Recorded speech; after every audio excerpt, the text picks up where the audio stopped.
Hey guys, this is Northville Tech. In this video, we're going to learn how to reset Estee Lauder account password. If you don't have a Estee Lauder account, we will put a link in the description below for you to sign up. But if you already have an account, just open the website, then click on Sign In. Now, sign in with your email address and password. Once you're signed in, you will see several options at the left side menu.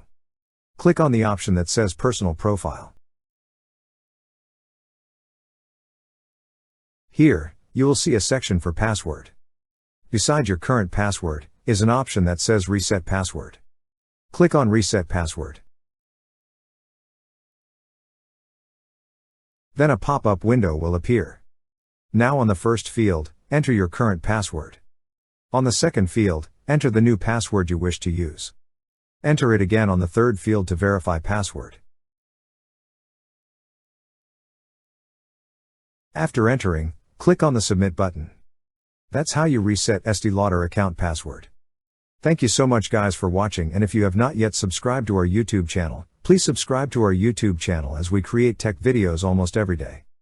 Also, check out our website northvilletech.com for great tech articles, and our recommended resources in the description below for various sign-up bonuses.